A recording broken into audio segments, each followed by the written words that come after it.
kelompok barisan sakit hati yang selalu menuduh ijazah Pak Jokowi palsu ya kan. Dan ternyata ya kan bukan ijazahnya Pak Jokowi saja yang mereka anggap palsu dan ternyata pernah juga menganggap ijazah Pak Gibran ataupun Mas Gibran juga palsu. Kan ini sudah keterlaluan ya kan. Ini bukan semata-mata tentang ijazah asli ataupun palsu sebenarnya ya kan guys. Ini sebenarnya tentang sakit hati yang terlalu dalam dan nggak sembuh-sembuh ya. Dan Roy Suryo juga ya kan kelihatannya tenang tapi sebenarnya ya dalam hatinya waduh kayaknya masuk lagi akun yang kedua kali. Ya karena kita tahu lah ya kan Roy Suryo ini adalah yang dia menganalisa ya kan foto ijazah Pak Jokowi gitu ya kan. Tapi yang sayangnya ataupun yang anehnya ya kan mereka belum melihat ijazah yang dipegang oleh Pak Jokowi terus mengatakan itu palsu gitu ya kan. Ya kalian tahu sendiri lah ya kan Roy Suryo ini menganalisa ijazah yang beredar di media sosial gitu ya kan. Aduh, oke lah langsung saja kita simak video ini apa tanggapan netizen guys. Ini dia videonya. Yaitu Jokowi, Gibran, Iriana, Paman Usman dan lain-lainnya. Karenanya yang utama sekarang adalah tangkap adili Jokowi dan turunkan maksulkan Gibran yang kemudian juga kaji bahwa ijazah Gibran juga dugaan kuatnya palsu. Tahan dulu Mbak, ini fotonya lagi dipermasalahkan dua tokoh ini. Masalah fotonya katanya editan sama ijazahnya palsu kan. Gak apa-apa, besok teman-teman media seperti biasa jam 7 pagi di Balai Kota, ntar saya bawain ijazah saya ya. Waktu wali kota ya. Dicek aja asli atau palsu ya. Kalau nggak percaya saya pesenin tiket ke Singapura deh, datengin ke sekolahnya ya. Kalau perlu langsung ke Singapura gitu ya Mas Gibran? Permasalahkan soalnya ya. Aduh. Memberi contoh kepada masyarakat ini Abraham supaya Samad. tidak melanjutkan laporannya. Supaya orang Abraham Samad, menurut hemat saya, apa yang terjadi terhadap Roy Suryo, Rizbon, Tipa, dan Padilla ini adalah satu bentuk pembungkaman terhadap suara-suara kritis ya. Ini sebenarnya melanggar hukum. Karena kebebasan orang untuk mengeluarkan pendapat itu dijamin oleh konstitusi. Samad. Ya, kebebasan orang berpendapat memang ya dijamin oleh konstitusi, tapi kebebasan yang macam mana? Bukan kebebasan memfitnah, mencemarkan nama baik seseorang.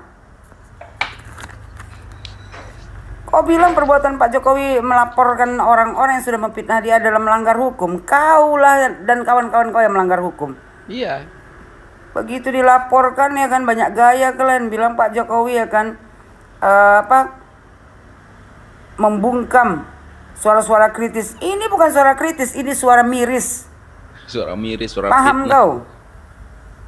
Kebebasan orang untuk mengeluarkan pendapat. Pendapat apa yang kalian keluarkan? Ya, Pendapat mana fitnahan, ada? menuduh Jokowi ijazahnya palsu. Jadi bilang sama lagi, menurut saya menghimbau teman saya Pak Jokowi, Jokowi Dodo bukan teman kau. Tidak ada seorang teman yang setiap hari bikin podcast mengundang orang-orang yang membenci Pak Jokowi, membicarakan fitnahan yang kalian lontarkan ke Jokowi Dodo. Jadi stop kau bilang Jokowi kawan kau. Jokowi tidak akan pernah berteman dengan orang munafik kayak kau. Teman ya. Kata dia supaya mungkin lebih elok, lebih arif, beri contoh kepada masyarakat supaya tidak melanjutkan laporannya. Justru Pak Jokowi Dodo memberikan contoh kepada rakyat Indonesia dengan melaporkan semua orang yang sudah memfitnah dia. Enak betul kau minta Pak Jokowi ya kan untuk tidak melanjutkan laporannya. Kenapa? Udah mulai takut kalian? Udah takut lah. Tuh dibilang si Samad, supaya orang tetap bangga terhadap sikap Pak Jokowi. Justru kami bangga ya Iya. dengan sikap Pak Jokowi yang mengambil keputusan untuk melaporkan semua orang yang sudah memfitnahnya. Kita bangga memang. Kata dia, karena apa? Mantan pemimpin yang bisa diingat itu ada legasinya. Kalau Pak Jokowi membuat atau meninggalkan legasi yang bagus, maka diingat. Justru Jokowi Dodo meninggalkan legasi yang bagus. Tapi kalau Pak Jokowi meninggalkan legasi yang tidak elok, yang mana legasi Pak Jokowi yang tidak elok? Yang melaporkan semua yang mengfitnah dia. Itu legasi yang paling bagus supaya tidak ada lagi orang di Indonesia ini yang gampang sekali memfitnah presiden, mantan presiden. Pintar kali mulut kau tuh, bersilat lidah. Orang macam kau gini berbahaya. Terus dia bilang yang memalukan, ya, meninggalkan legasi yang tidak elok, yang memalukan, maka orang tidak akan pernah mengingatnya. Samad, ya, semua yang ditinggalkan Pak Jokowi adalah kebaikan. Pak Jokowi melaporkan, ya, semua yang sudah memfitnahnya selama ini itu adalah untuk kebaikan negara Republik Indonesia ini. Biar tidak ada lagi orang yang suka-suka hati setiap hari membuat konten, ya kan, fitnahan-fitnahan kepada mantan pemimpinnya. Ya benar. Terus kata sampai lagi, ya, kata dia meminta Pak Jokowi untuk tidak melanjutkan laporannya, ya. Kata dia kalau Pak Jokowi berkeras melanjutkan laporan ini, maka seharusnya aparat penegak hukum atau kepolisian tidak punya dasar untuk menindaklanjuti laporan ini. Apa pula pihak kepolisian tidak punya dasar untuk menindak atau melanjuti laporan ini? Ya punya dasar lah. Orang yang sudah memfitnah orang lain, ya, kita boleh melaporkannya. Ada undang-undang yang mengaturnya. Pencemaran nama baik, fitnah, ada pasalnya. Kenapa pula kau bilang polisi, aparat penegak hukum atau kepolisian tidak punya dasar untuk menindaklanjuti laporan ini? Justru, ya, penegak hukum, kepolisian, ya, punya dasar yang kuat untuk menindaklanjuti laporan ini. Benar. Alasan kau katanya karena pertama saya lihat laporan itu pasal-pasal yang ditujukan itu tidak tepat pasalnya. Apa pula tak tepat? Pencemaran nama baik, fitnah, itu sudah sangat tepat. Jadi buat Udah kau ya jelas-jelas kan berhentilah juga membual mereka kau. Sok pula teman saya Jokowi, sejak kapan Jokowi berteman sama kau? Sekarang aja ngaku-ngaku temannya. Bok sadar diri kalian ini, ya. Muka-muka nggak tahu malu, udah menuduh orang, habis itu dilaporkan orang, meminta orang untuk tidak menindaklanjuti laporannya. Enak betul hidup kau itu. Ya. Menghina Pak Jokowi, merendahkan Pak Jokowi, memfitnah Pak Jokowi. 10 tahun, ya. Hal ini kalian buat, kalian rendahkan, kalian fitnah, kalian caci maki bahkan keluarganya sampai ke cucunya, tapi dia diam saja. Karena apa? Kalau waktu dia menjadi presiden, dia melaporkan kalian, ya pasti pemikiran negatif tuh besar. Oh dia presiden, ya dia punya kuasa. Kalau seandainya yang dilaporkannya orang-orang itu ketangkap. Tapi sekarang, ya dia rakyat biasa, dia punya hak untuk melaporkan siapapun yang sudah mencemarkan nama baiknya, memfitnah dia. Miris saja tengok kalian ini. Ya manusia-manusia tidak tahu berterima kasih. 10 tahun Joko Widodo membangun negara Republik Indonesia ini. Gak ada sedikit pun terima kasih kalian. Malah fitnahan, caci maki, merendahkan. Tak ada harga diri mantan presiden kalian buat. Begitu dia bertindak, kalian rame-rame sibuk semuanya. Buat Bapak Joko Widodo, jangan mundur setapak pun Pak. Iya. Lanjutkan laporan Bapak ini sampai mereka memakai baju oranye dan nginap di Hotel Prodeo. Membiarkan anak-anak bangsanya diadu domba oleh karena persoalan-persoalan. Adu domba. Aduh. Nah kan sekarang Pak Jokowi udah melaporkan yang menganggap ijazahnya palsu. Nah, komen setuju nggak kalau Roy Suryo di penjara? Coba komen nih.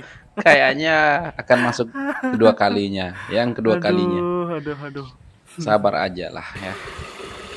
Saya baru ngerti ya. Saya baru tahu jawabannya ya. Bahwa yang selama ini ada sekelompok orang yang begitu semangatnya mempersoalkan ijazahnya Joko Widodo, mantan Presiden Republik Indonesia. Itu saya baru tahu ini jawabannya. Kenapa mereka sengotot itu? Mengapa mereka sesemangat itu? Ya, mengapa mereka senafsu itu? Ya, Roy Suryo, kemudian Tifa dan yang lain-lain itu begitu getolnya itu saya baru tahu jawabannya belakangan ini ya. Jadi itu sangat terkait dengan adanya sekelompok orang yang sangat khawatir kalau Jokowi ya atau pengaruh Jokowi ini kembali berkuasa di negeri ini. Dan tanda-tanda itu kan semakin nyata ya. Ya, Prabowo Presiden Indonesia itu beberapa kali berkunjung ke Jokowi, kemudian menteri-menterinya Jokowi berkunjung ke menteri-menterinya Prabowo berkunjung ke Jokowi di Solo, kemudian orang pada ngantri datang ke rumahnya Jokowi di Solo, kemudian macam-macam lah ini, apalagi yang terakhir ini Prabowo mengutus secara khusus Jokowi untuk hadir di pemakaman Paus ya di Roma. Ini kan menunjukkan bahwa Jokowi ini masih sangat kuat pengaruhnya pada pemerintahan Prabowo. Nah, ternyata ada sekelompok orang yang sangat khawatir dengan pengaruhnya Jokowi ini. Karena itu berbagai skenario dirancang, berbagai upaya dilakukan. Salah satunya adalah dengan mempersoalkan ijazah Jokowi yang dianggap palsu. Tujuan akhirnya adalah nanti kalau memang sudah dibuktikan bahwa ijazah Jokowi ini palsu, maka paling tidak moral kejujuran Jokowi ini nanti akan menjadi peluru untuk menyerang Jokowi, untuk menghancurkan Jokowi. Muncul kesan bahwa Jokowi tidak jujur, muncul kesan bahwa Jokowi moralnya tidak bagus. Nah ini sehingga nanti diharapkan rakyat itu akan beranggapan seperti itu. Jadi mereka ini memang tujuannya itu pingin menghancurkan moralnya Jokowi, pingin menciptakan kesan bahwa Jokowi ini moralnya tidak bagus, Jokowi ini tidak jujur. Nah kemudian ini terkonfirmasi ya atau terkoneksi dengan adanya manuver dari para purnawirawan yang minta agar Gibran ini mundur ya atau diberhentikan atau pokoknya dia sudah tidak jadi wakil presiden lagi lah gitu. Ya ini juga terkoneksi dengan manuver-manuver yang tadi.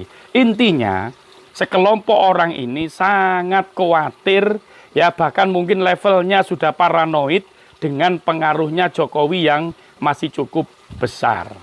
Nah ini saudara-saudara, saudaraku ya. Ini sesungguhnya ya patut disayangkan ya. Sekali lagi di video saya sebelumnya, negara kita ini ya sebetulnya kondisi kita ini kalau dikaitkan dengan konteks global itu sedang tidak baik-baik saja. Makanya seharusnya energi kita ini dilakukan, dicurahkan untuk hal-hal yang sifatnya penting dan mendesak. Ya, penting dan mendesak. Ada hal yang penting dan mendesak yang harus kita lakukan bersama. Sementara yang dilakukan oleh orang-orang itu, ya, itu adalah tidak penting dan tidak mendesak. Jadi tidak penting dan tidak mendesak alias ngedabus. Ya, alias bullshit. Ya, alias tidak ada manfaatnya, unfaedah. Ya, benar juga ya. Dan kata Pak Jokowi juga ini sebenarnya ya soal remeh gitu ya kan. Tapi ini sudah bertahun-tahun kalau dibiarkan ya berlarut-larut ya maka berbahaya gitu ya kan. Ya setidaknya nanti rakyat yang dulunya tidak percaya lama-lama menjadi percaya kalau ijazah Pak Jokowi itu palsu. Nah jadi langkah Pak Jokowi untuk melaporkan mereka-mereka ini sangat tepat. Justru kalau Pak Jokowi mundur ya kita sangat-sangat kecewa ya kan. Nah tapi aku yakin Pak Jokowi nggak bakalan mundur kalau sudah melaporkan ya. si Abraham Samad ya kan tiba-tiba kok ngaku-ngaku temen sama Pak Jokowi. Karena ya mungkin Abraham Samad ini sudah ngerti, tahu ataupun ya tahu persis lah kalau ijazah Pak Jokowi itu benar-benar asli ya kan. Jadi Abraham Samad ini panik ya teman-temannya yang dilaporkan Pak Jokowi bakalan masuk. Ah begitu ya kan. Jadi seolah-olah ya pokoknya gimana ya pura-pura baik lah ya kan dengan Pak Jokowi. Menyuruh Pak Jokowi jangan melanjutkan laporan Pak Jokowi.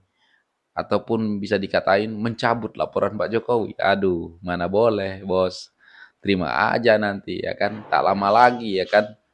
Ya, teman-teman Anda itu bakalan masuk bui. Ya, kalau menurut aku ya kan 1000 triliun% yakin kalau mereka-mereka para penyebar fitnah tentang ijazah Pak Jokowi palsu bakalan masuk bui. 1000 triliun% aku yakin. Nah, jadi kalau kalian gimana nih? Berapa persen kalian yakin kalau Rosyuryo dan teman-temannya itu bakalan masuk? Kalian komen di bawah ya. Dan ya, mungkin sampai di sini untuk video kali ini dan sekian terima kasih. Assalamualaikum warahmatullahi wabarakatuh. Bye.